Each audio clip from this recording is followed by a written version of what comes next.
Now, an interesting story at the intersection of business and politics. On Friday, President Trump urged Microsoft to fire Lisa Monaco, an executive who served as Deputy Attorney General during the Biden administration. She joined Microsoft in July as President of Global Affairs. The president called her a, quote, menace to U.S. national security, especially given the major contracts that Microsoft has with the U.S. government. He said the U.S. recently stripped her of all security clearances and banned her from all federal properties.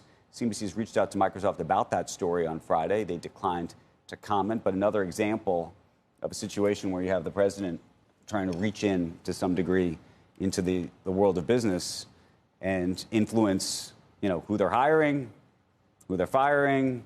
I mean, it's just another, I think, an interesting scenario here. I think it probably points to the more partisan nature of Washington these days, too. The idea that there used to be kind of a revolving door between the government and corporate America, where if you were there, you got your chops. It didn't really matter if you were in a Democrat or Republican administration. You were somebody who could help influence what was happening in Washington.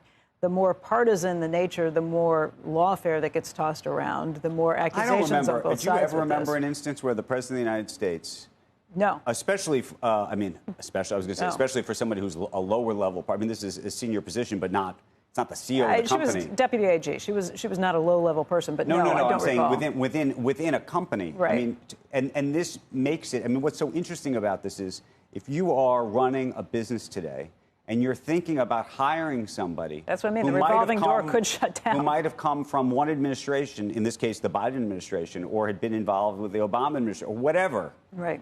All of a sudden you can't hire them because the president is going to come after your company? No, and I do think that if it shuts down that revolving door between the government and corporate America, you are not going to be able to recruit the same ilk of people to go work in Washington, because the expectation is you go to Washington, you don't make any money, but then you leave and you do make some money. If that shuts down. But the question I have is why you don't forget about. I know you have your. I'm just forget about CEOs speaking out about this because they're too nervous to do anything, and for good reason now. And this is a good example of that. Yeah. But I'm surprised where the Ted Cruzes are on something like this, or where Republicans are about. Don't want government intervention. Don't want government inside of business. This is, I mean, by the way, this is about, as, people talk about socialism, and we're talking about Mandami in New York. Yeah. Like, this is that.